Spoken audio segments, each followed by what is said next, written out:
week 9 of the fantasy football season.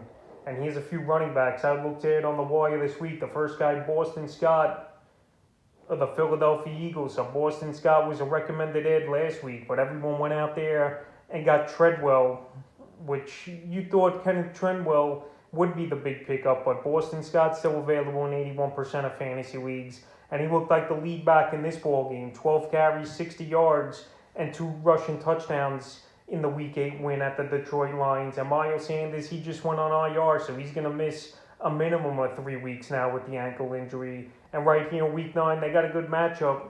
Is Boston Scott and Philly versus the Los Angeles Chargers that give up the 4th most fantasy points to running backs. I know Jordan Howard, he got in the mix in this ball game as well, but he was more of a goal line guy. So right now, in my opinion, the number one man over there is Boston Scott in Philadelphia, and he looked good in this game. He found the end zone twice. I know it was Detroit, but right here over the last few seasons, he's been more the backup anyway, and the guy who fills in when Sanders or other injuries have happened to this team. So right now, with him available in 81% of fantasy leagues, he's definitely a good ad this week, in my opinion. The next running back's Ty Johnson of the New York Jets. Ty Johnson and Michael Carter, a nice 1-2 combo over there in New York. And he had another big ball game, is Johnson in PPR leagues in Week 8 versus the Cincinnati Bengals. 4 carries, 15 yards, but added 5 catches, 71 yards, and a sideline tightrope type of touchdown where he got in. So right now he's available in a whopping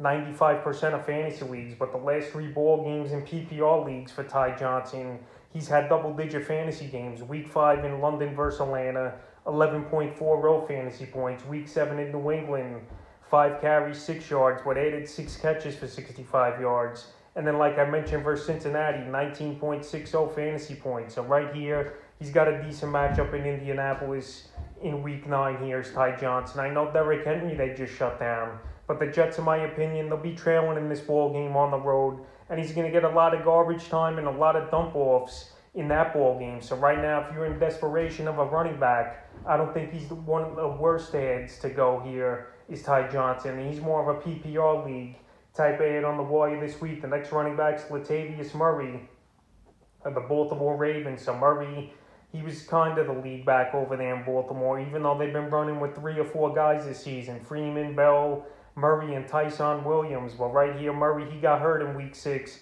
with the ankle injury. He missed Week 7, and now Week 8 they had the bye here. So Week 9 they come back versus the Minnesota Vikings, and we'll see if Murray plays. But right now he's available in 60% of fantasy leagues. So the last few games before he went down, Week 4 at Denver, 59 yards on 18 carries and a touchdown. Week 5 versus the Colts, 6 carries, 17 yards, 2 catches for 13 yards.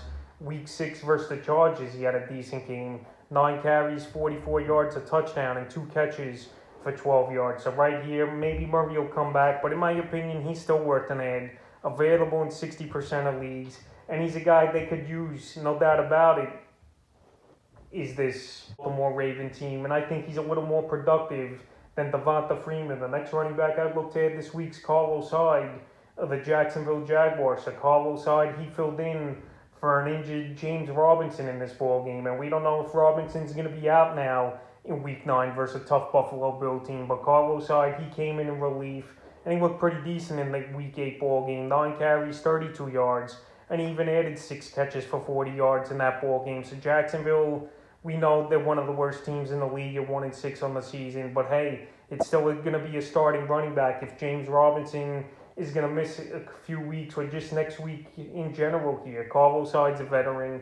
We've seen him have productive games throughout his career, and I think he could be productive once again. So right now, he's available in 94% of fantasy leagues, and he's a player that can make plays here, is Carlos Hyde, in this Jacksonville Jaguar offense. I know it's a tough matchup next week, but you always need that running back depth, and he's definitely a guy you could add to your roster if we know more about Robinson, and he's going to be hurt for a few weeks or even a week here. In getting Carlos Hyde in the 5th and final running back I look to get this week on the Warriors, Rex Burkhead of the Houston Texans. So I thought after the trade of Mark Ingram back to the New Orleans Saints that we're going to see more David Johnson, but that wasn't the case here. Rex Burkhead had a productive ball game, 21 rushing yards on 4 carries, a touchdown, and 3 catches for 27 yards. So he led the whole backfield in snaps here, was Rex Burkhead. And we didn't see much of Phillip Lindsay, and David Johnson didn't do much either. So right here, Burkhead, he's available in 100% of fantasy leagues. And next week, he's got a decent matchup at the Miami Dolphins that give up the 6th most fantasy points to running back. I know it's a bad situation there in Houston. You don't know if anyone's going to be productive or worth the ad, but right here in deeper leagues, or if you got tons of injuries or buys coming up, I'm still going to recommend Burkhead as an ad this week. So that's a few running backs I've looked at on the waiver wire for week 9 of the fantasy football season.